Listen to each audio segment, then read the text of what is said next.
This is The Space Shot, episode 177 for November 7th, 2017.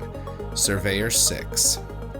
Hey everyone, welcome to The Space Shot, your daily space history, pop culture, and news fix. I'm John Molnix. If you follow my Instagram or Twitter, you've probably noticed that I was back at the Cosmosphere today. As chance would have it, the Cosmosphere has a wonderful mock-up of the spacecraft that I'm talking about in today's episode. On November 7th, 1967, Surveyor 6 touched down on the lunar surface, becoming the fourth American spacecraft to achieve a soft landing. The Surveyor missions were crucial for the upcoming Apollo flights since they showed that it was indeed possible to safely land on the moon. These missions provided insights into the lunar regolith and also returned scientific data across multiple landing sites.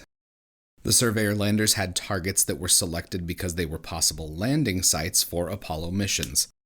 After its landing on November 10th, Surveyor 6 sent back 29,952 television pictures and acquired dozens of hours of data over its operational life.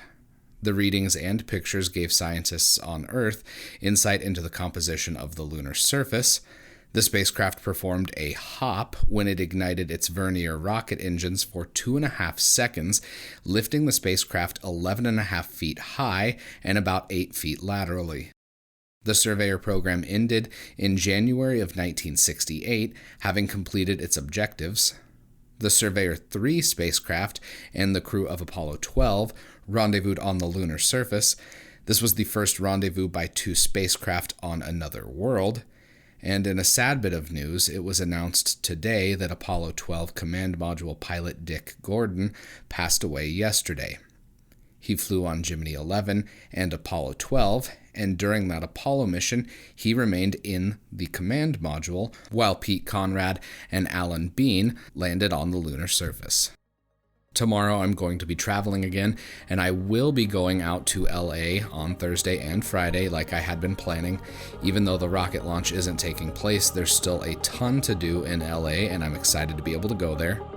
Since you're here, why don't you let me know what you think of the podcast by leaving a review in iTunes. It takes just a minute to do that, and it makes a huge difference because it helps even more people find the show.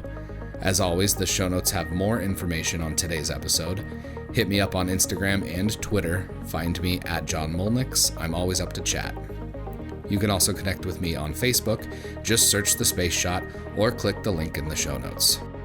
Tomorrow, a discovery mission, and November 9th is an anniversary that I find pretty amusing and cool. I'm John Molnix, and I'll catch you on the flip side.